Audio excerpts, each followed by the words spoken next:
Hindi matutumbasan ng kahit anong atensyon o salapi ang mga dinanas ko. Noong taong 2011, sa kasagsagan ng kaniyang kasikatan, bigla na lang namaalam sa showbiz ang artistang si Yasmin Curdy. Masakit kasi nawala siya. Hindi na makapanood ng gusto kong panoorin dahil idol ko siya. Nagtakal kasi wala siya sa palabas niya. Kwento ni Yasmin, pinili raw niyang iwan ang showbiz para magkaroon ng normal na buhay, malayo sa intriga, at mapanghusgang mga mata. Ang dahilan po gusto ko mag-aral, nag-kolehiyo ako, nag-college ako, I took up nursing. After nun, gusto kong iwanan ng lahat and gusto ko maging normal na tao. Bakit? Na-frustrate ka ba sa showbiz? Napagod po ako. Hanggang nung isang taon, napabalita na lang na si Yasmin may asawa't anak na pala. Pag-amin ni Yasmin, 2006 pa raw nang magsimula ang relasyon nila ni Rachel De Villa.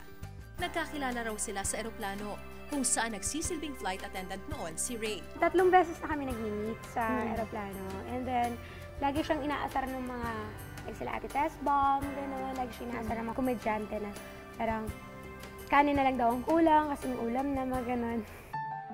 Tila pilit silang pinagtatagpo ng tadhana. Galing ako Sultan Kudarat, may show ako. And then, nagpunta po kami ng Cotabato. Yun yung flight doon. 4 hours delayed yung flight nila. So, may dala akong baul na malaki. Tapos, pinipilit ko siya ipasok sa compartment. Sabi niya, i-check-in daw. Sabi ko, hindi pwede. So, yun na, nag-uusap na kami doon. And then, tinitingnan niya ako palagi. Sabi ko, naku, bakit niya ako tinitingnan? Siguro may gusto siya sa akin. Siguro may gusto love at first sight ba siya sa'yo? Siguro ang ganda-ganda ko talaga naggusto niya. Ang pagpapalitan nila ng matatamis ng ngiti, nauwi sa pagpapalitan ng numero. Hanggang sa magkaroon na nga sila ng relasyon. Alam niyo bang boyfriend na pala ni Yasmin si Ray noong mga panahong ka-love team pa niya si Rainier Castillo? Halimbawa, pag may mga kissing scenes ka, anong sinasabi niya sa'yo? Inaalagaan naman po ako ng GMA sa mga scenes ko and hindi lang siya masyado nanonood ng mga eksena ko. Taong 2012 nang magpakasal sina Yasmin at Ray, tutol daw noon ang kanyang ina dahil na rin sa pagkakaiba ng kanilang relihiyon. Nung una, medyo hindi talaga. Pero ngayon, okay na.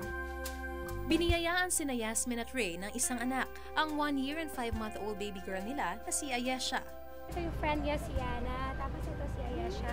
Uy! Saka Bibo. Saka Madaldal. Yun, pareho kami. Hands-on daw sila sa pag-aalaga, lalo na kapag walang taping si Yasmin at kapag walang lipad si Ray na ngayon isa ng piloto. Ako lahat for Ayesha, like papaliko, papakain, lahat. Ayun, kasi I make sure na nag-enjoy siya sa araw ng day off ko. Hindi ko naman po ginusto na madamay po si Jenna eh. Noong isang taon, muli na ngang bumalik sa showbiz ang tinaguriang drama princess ng GMA. Agad naman siyang nakatanggap ng mga proyekto. Ate, marami bang umaali-aligi dito kay Joaquin? Nakasama si Yasmin sa Rodora X. Hindi mo ba nakikita? Nilalandi ka na ng boss mo tapos hinahayaan mo lang! Muli niya nakasama rito ang mga kabatch niya sa Starstruck na sina Mark Heras at Jeneline Mercado. Doon sa Rodora X, sobrang ang laki nung ginaling niya sa acting, lalo na sa drama. And yung pagiging responsible niya and pagiging professional niya bilang isang artista, sobrang makikita mo na talaga kay Yas na hindi na siya bata and na sobrang matured na siya. Nico, kung mahal mo ko, dapat hindi mo sinabi sa akin yun. Dapat hindi ka nagsinungaling. Sa kaniyang pagbabalik showbiz, maganda na nga muli ang takbo ng kaniyang career. Pero nitong nagdaang buwan lang, isang panibagong hamon daw ang sumusubok sa kaniyang katatagan. Nakitaan ng cyst sa kanyang vocal cords si Yasmin Curdy. Nagkaroon ako ng cyst sa vocal cords. Okay. And then, na-discover lang siya last month. And then, sabi niya sa akin, wala daw kasiguraduhan, nababalik pa yung quality ng voice ko. Nakatakda raw sumailalim sa operasyon si Yasmin ngayong Hulyo. Naalala ko lang po kasi, for a time, yung voice ko naging puhunan ko. Yun nga, nag-open sa akin ng maraming opportunities in life. Para kay Yasmin, lahat na nangyayari sa buhay natin ay may kabuluhan. Sana ligtas siya. Pansamantala man daw siyang nawala sa showbiz noon. Isang biyaya naman daw ang dumating sa kanyang buhay. Bagay na itinuturing niyang mas mahalaga pa kaysa sa kanyang karera, ang pagkakaroon niya ng sariling pamilya.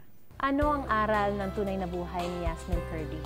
Kung meron silang gustong ma-achieve at yung mga goals nila in life, huwag silang susuko agad. Kasi may mga reasons din naman ang lahat kung bakit hindi nangyayari to at minsan bakit late nangyayari isang bagay na bakit hindi mas napaaga.